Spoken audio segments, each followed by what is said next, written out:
Hi friends, ಎಲ್ಲರಿಗೂ ನಮಸ್ಕಾರ. ನಂದಿನಿ ಕಿಚನ್ಗೆ ಸ್ವಾಗತ. ಫ್ರೆಂಡ್ಸ್, ಈ ದಿನ ನಾನು ತುಂಬ ಸುಲಭವಾಗಿ ಹಾಗೂ ರುಚಿಕರವಾಗಿ ಈ ಮಳೆ ಚಳಿಗೆ ಏನಾದರೂ ಸಂಜೆ ಟೈಮಲ್ಲಿ ತಿನ್ನಬೇಕು ಅಂತ ಅನಿಸ್ತಿರುವಾಗ ಈ ಥರ ಒಂದು ಮಂಡಾಳ್ ಮಸಾಲ ಪುರಿನ ಮಾಡ್ಕೊತೀನಿ. ತುಂಬ ರುಚಿಯಾಗಿರುತ್ತೆ, ತುಂಬ ಸುಲಭವಾಗಿ ಸಹ ಮಾಡ್ಕೋಬೋದು. ಹಾಗಾದರೆ ರೆಸಿಪಿ ಮಾಡಲು ಮೊದಲಿಗೆ ನಾನು ಏನೇನು ಇಂಗ್ರೀಡಿಯೆಂಟ್ಸ್ ತೊಗೊಂಡಿದ್ದೀನಿ ಅಂತ ನೋಡ್ಕೊಳ್ಳೋಣ. ನೋಡಿ, ನಾನು ಸಣ್ಣದಾಗಿ ಕಟ್ ಮಾಡ್ಕೊಂಡಿರುವಂತಹ ಒಂದು ಟೊಮೆಟೊ ತೊಗೊಂಡಿನಿ, ಹಾಗೂ ಸಣ್ಣದಾಗಿ ಕಟ್ ಮಾಡ್ಕೊಂಡಿರುವಂತಹ ಕೊತ್ತಂಬರಿ ಸೊಪ್ಪು, ಹಾಗೆ ಅರ್ಧ ನಿಂಬೆಹಣ್ಣು, ಹಾಗೆ ಒಂದು ದೊಡ್ಡ ಗಾತ್ರದ ಈರುಳ್ಳಿಯನ್ನು ಸಣ್ಣದಾಗಿ ಕಟ್ ಮಾಡ್ಕೊಂಡಿದ್ದೀನಿ. ಹಾಗೆ ಶೇಂಗಾ ಬೀಜನ ಎಣ್ಣೆಯಲ್ಲಿ ಕರೆದಿಟ್ಕೊಂಡಿದ್ದೀನಿ. ಹಾಗೆ ಕಾರ್ನ್ಫ್ಲೆಕ್ಸ್ ಸಹ ಎಣ್ಣೆಯಲ್ಲಿ ಕರೆದಿಟ್ಕೊಂಡಿದ್ದೀನಿ. ಇದು ಸೂಪರ್ ಮಾರ್ಕೆಟ್ಗಳಲ್ಲಿ ತುಂಬ ಸುಲಭವಾಗಿ ದೊರೆಯುತ್ತೆ. ಹಾಗೂ ಒಂದು ಬಟ್ಲು ಮಂಡಾಳು ಅಥವಾ ಕಡಲೆಪುರಿಯನ್ನು ತೊಗೊಂಡಿದ್ದೀನಿ. ಹಾಗೆ ಇದಕ್ಕೆ 1.5 ಟೇಬಲ್ ಸ್ಪೂನ್ ಎಣ್ಣೆ ಬೇಕಾಗುತ್ತೆ. ಹಾಗೆ ಖಾರಕ್ಕೆ ಒಣ ಖಾರದ ಪುಡಿಯನ್ನು ತೊಗೊಳ್ತಾ ಇದ್ದೀನಿ. ಹಾಗೆ ರುಚಿಗೆ ತಕ್ಕಷ್ಟು ಉಪ್ಪನ್ನು ತೊಗೊಂಡಿದ್ದೀನಿ. ನೋಡಿ ಫ್ರೆಂಡ್ಸ್, ಈಗ ಒಂದು ದೊಡ್ಡ ಪಾತ್ರೆ ಇಟ್ಕೊಂಡಿದ್ದೀನಿ. ಅದಕ್ಕೆ ಮಂಡಾಳು ತೊಗೊಂಡಿದ್ವಲ್ಲ ಅದನ್ನು ಹಾಕ್ಕೊಂಡಿದ್ದೀನಿ. ಈಗ ಕರೆದಿಟ್ಕೊಂಡಿರುವಂತಹ ಕಾರ್ನ್ಫ್ಲೆಕ್ಸ್ನ ಈ ಥರ ಕ್ರಷ್ ಮಾಡಿ ಹಾಕ್ಕೋಬೇಕು.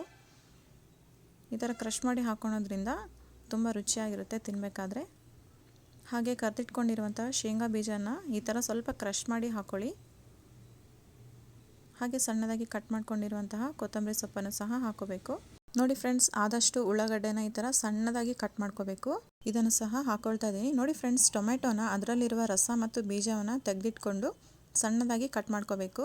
ಟೊಮೆಟೊ ರಸ ಇದ್ದರೆ ಫ್ರೆಂಡ್ಸ್ ಮಂಡಾಳು ಬೇಗ ಮೆತ್ತಗಾಗ್ಬಿಡುತ್ತೆ. ಆ ಕಾರಣಕ್ಕಾಗಿ ನಾನು ಹೇಳ್ತಾ ಇದ್ದೀನಿ.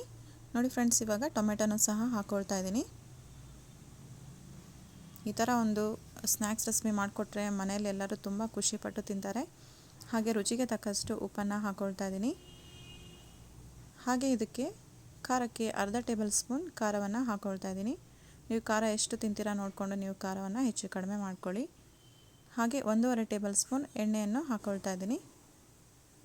ಇಷ್ಟೆಲ್ಲ ಹಾಕ್ಕೊಂಡ್ಮೇಲೆ ಚೆನ್ನಾಗಿ ಇದು ಮಿಕ್ಸ್ ಮಾಡ್ಕೋಬೇಕಾಗುತ್ತೆ. ಖಾರ, ಉಪ್ಪು ಏನೆಲ್ಲ ಹಾಕ್ಕೊಂಡಿರ್ತೀವಲ್ಲ ಇಂಗ್ರೀಡಿಯೆಂಟ್ಸ್, ಅವೆಲ್ಲ ಚೆನ್ನಾಗಿ ಮಂಡಾಳಿಗೆ ಹೊಂದುವಂತೆ ನಾವು ಮಿಕ್ಸ್ ಮಾಡ್ಕೋಬೇಕು. ನಿಮಗೆ ಇಷ್ಟ ಆದರೆ ಇದಕ್ಕೆ ಸೇವ್ ಅಥವಾ ಖಾರ ಡಾಣಿ ನಿಮ್ಗೆ ಯಾವ್ದು ಬೇಕಾದರೂ ನೀವು ಹಾಕೋಬೋದು. ಹಾಗೆ ಇದಕ್ಕೆ ನಿಂಬೆಹಣ್ಣು ಸಹ ಹಿಂಡ್ಕೊಳ್ತಾ ಇದ್ದೀನಿ. ಇಷ್ಟನ್ನೆಲ್ಲ ಹಾಕ್ಕೊಂಡ್ಮೇಲೆ ಚೆನ್ನಾಗಿ ಮಿಕ್ಸ್ ಮಾಡ್ಕೋಬೇಕು. ನೋಡ್ತಿದ್ದೀರಲ್ಲ ಎಷ್ಟು ಕಲರ್ಫುಲ್ಲಾಗಿ, ನೋಡ್ತಿದ್ರೇ ತಿನ್ನಬೇಕಂತ ಅನ್ನಿಸ್ತಾ ಇದೆ. ತುಂಬ ರುಚಿಯಾಗಿರುತ್ತೆ. ನೀವು ಒಂದ್ಸಲ ಟ್ರೈ ಮಾಡಿ. ನೋಡಿದ್ರಲ್ಲ, ಸಿಂಪಲ್ಲಾಗಿ ಮನೆಯಲ್ಲಿರುವ ಪದಾರ್ಥಗಳನ್ನು ಬಳಸ್ಕೊಂಡು ತುಂಬ ರುಚಿಕರವಾಗಿರುವಂತಹ ಮಂಡಾಳ್ ಮಸಾಲೆ ಪುರಿಯನ್ನು ನಿಮಗೆಲ್ಲ ತೋರಿಸ್ಕೊಟ್ಟಿದ್ದೀನಿ. ಈ ವಿಡಿಯೋ ನಿಮಗೆ ಇಷ್ಟ ಆದರೆ ಪ್ಲೀಸ್ ಒಂದು ಲೈಕ್ ಮಾಡಿ. ಹಾಗೆ ನೀವು ಮನೆಯಲ್ಲಿ ಟ್ರೈ ಮಾಡಿದ ಮೇಲೆ ಹೇಗೆ ಅನಿಸ್ತು ಅಂತ ಕಮೆಂಟ್ಸ್ ಮೂಲಕ ತಿಳಿಸಿ. ಹಾಗೆ ಯಾರೆಲ್ಲ ನಮ್ಮ ಚಾನಲನ್ನು ಫಸ್ಟ್ ಟೈಮ್ ನೋಡ್ತಿದ್ದೀರಾ ಪ್ಲೀಸ್ ಸಬ್ಸ್ಕ್ರೈಬ್ ಆಗಿ. ಹಾಗೆ ಪಕ್ಕದಲ್ಲಿರೋ ಬೆಲ್ ಐಕಾನ್ನ ಕ್ಲಿಕ್ ಮಾಡಿ. Thank you for watching.